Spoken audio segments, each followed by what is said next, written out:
Good afternoon. Welcome to another deltaDNA webinar. Today we're going to be looking at some of the new features that we released earlier this month as part of release 24. So take you through some of the new features, show you what they're about, and we're quite excited about this one. There's some quite nice new things in here, some things that quite a lot of people have been asking for. The first thing that I want to show you is some new custom dashboard filters that we've added. So one of the things a lot of people had been asking for was when we build custom dashboards, it's a real pain to have to go back to the tools, the data mining tool, the slice and dice tool, if we want to find out a slightly different view on the same data. So what we've done is we've souped this up a bit and added a little button up the top so you can now apply filters to your dashboard charts. So in this example, if I hit the use filter button, the filter bar pops down, and if you've used measure before, you'll recognize this filter bar. It's the same contents you get on there. I'll click on another one, use the filter bar, and the filter bar opens up. And this will apply these standard filters across all the charts on this table. They're on this page rather. You'll find there will be occasions when some of these filters actually don't apply to any of this. You might be running some data or displaying some data that simply cannot be filtered by these things. It maybe doesn't apply. But in most of the cases, these standard filters will be just fine. So let's have a look at this in action. Let's maybe just filter this for Android mobile and iOS mobile and refresh the page.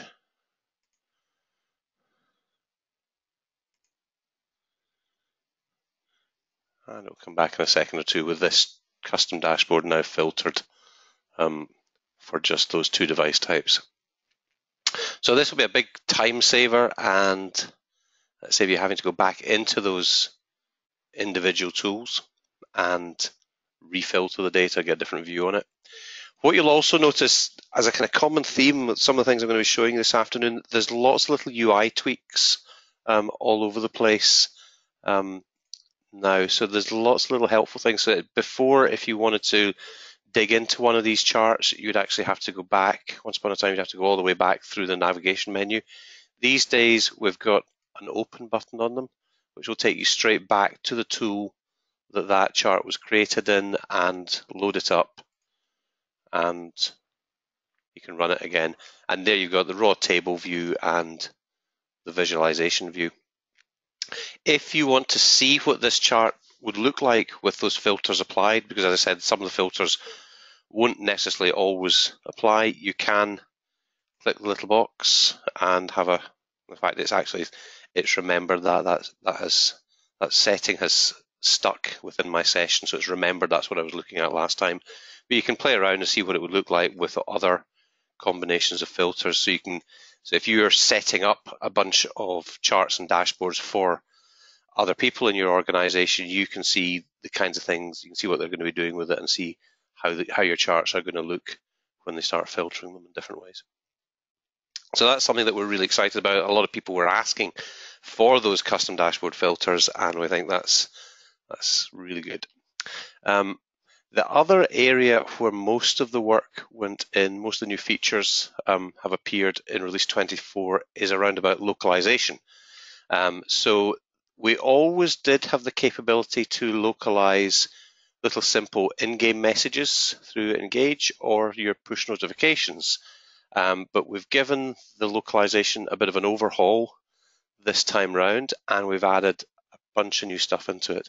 So now the localization screen under Engage, Manage Localizations, it's a bit better than it used to be. You can now you can still go into an individual localized item and edit it, and you can still go in and attach different localizations to a piece of content. So let's just see if there's actually anything in here. Hello dude, your level, whatever. So you can go in here and create different localizations for your different languages. What you can also do now that you couldn't do before is you can export this as a file, and you can import as well. The file format is a PO file, a portable object file, and this is used by this file format is used by a lot of content management systems and localization companies. So if you do have a file from your localization company, you can load that in and then use that to attach content to your campaigns rather than having to manually enter each and every piece of text and all its localized versions. So that potentially is a big time saver. I mentioned about the fact we've got lots of little UI tweaks. So in here you can now filter by ID, or you can filter by text. Let's see what's in there. So there's a filter by text, and you can also start tagging these. So if I go into, let's go into that one there. Let's edit that and specify a tag for it and say this is going to be a push notification. We'll add that in, assign it, and save my notification. If I come back to the localization page now, you'll see I've got the tags visible there. You can add multiple tags to any of your localized pieces of content, and you can of course filter by the tags as well. So once you actually get your content tagged up nicely, you can filter by any of the tags. So why didn't that do what I expected?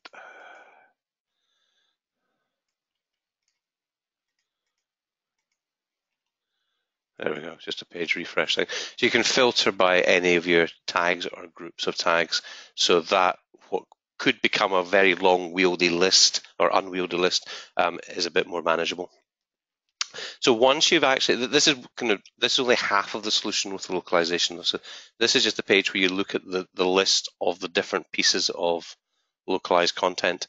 If you come back to the actual campaign side of things, if we go into any of our actions, so historically when you created a simple message action, you would give it a name, and you give it a heading and a text.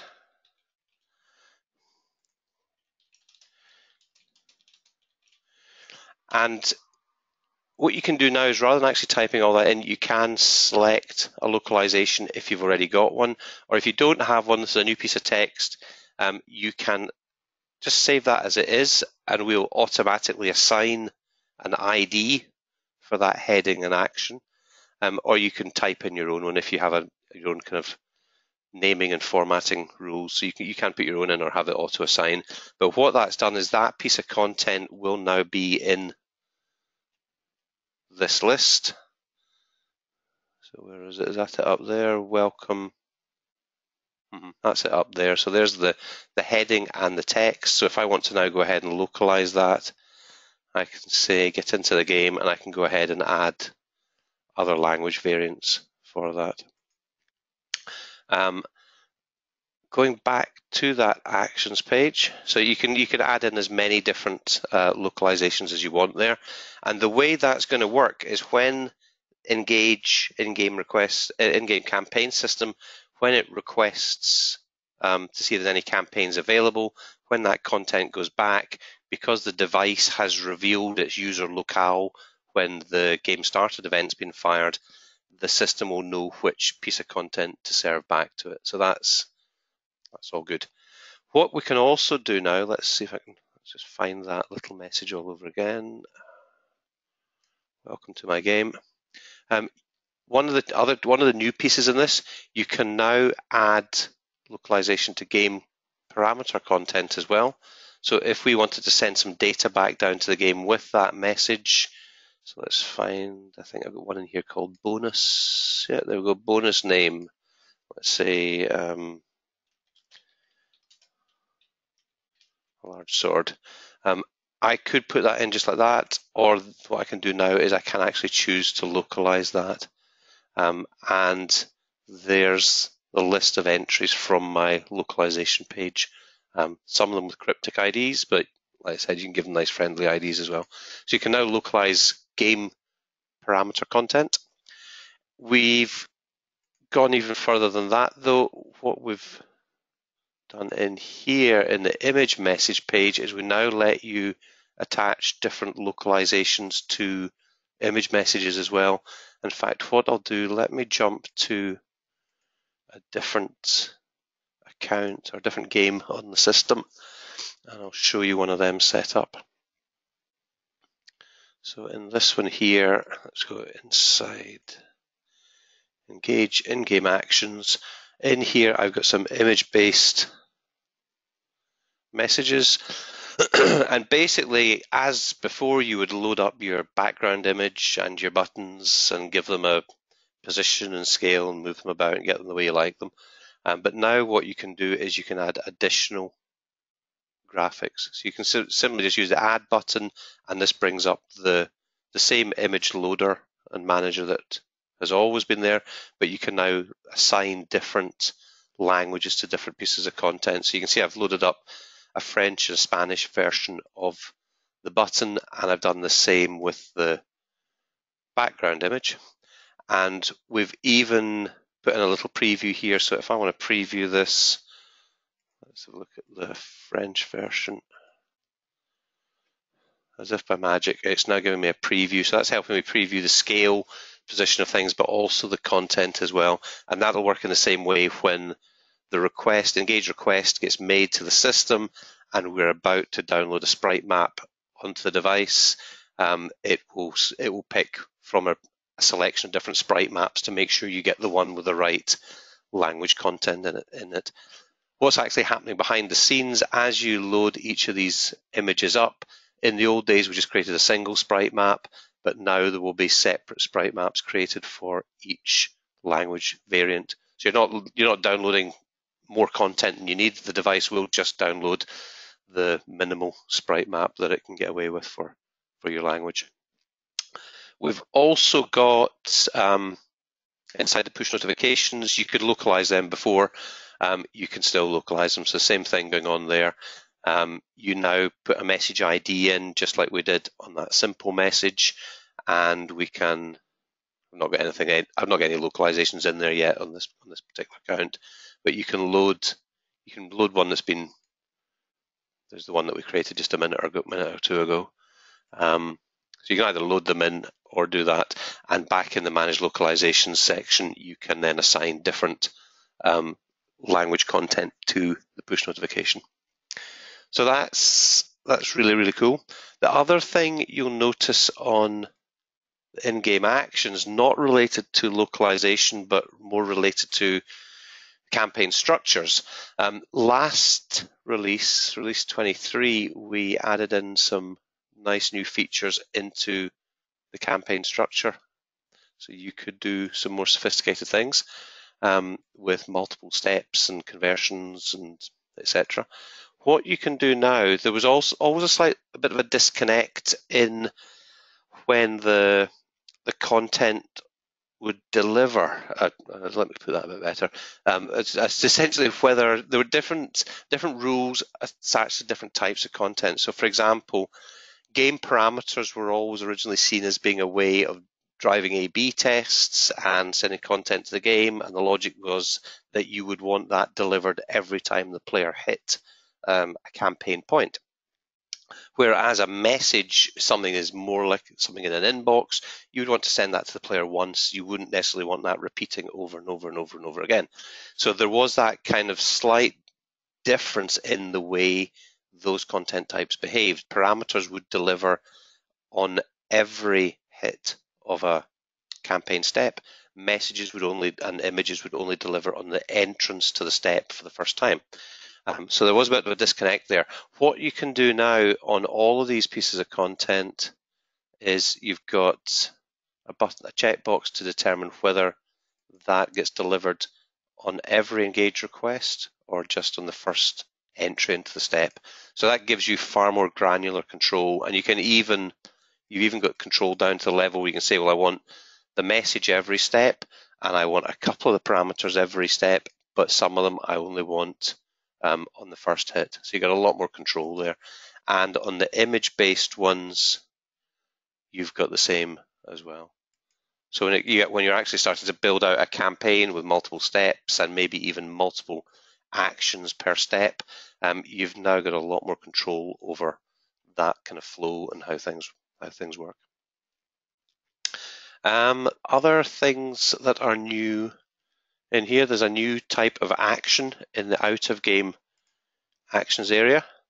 As well as having our own built-in connections to the Apple Message Center and the Google Play services, we now have a connection to Urban Airship. So if you already have an account with Urban Airship, you can drive out-of-game campaigns through us into your account in Urban Airship for delivery.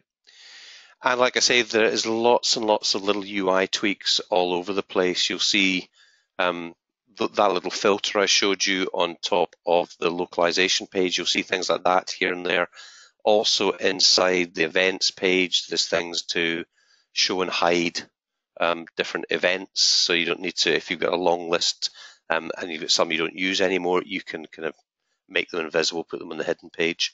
So you'll find all sorts of little UI tweaks around and about the place. As always, the documentation for this is on the documentation portal. So just hit the documentation link up here and you'll find the documentation for it.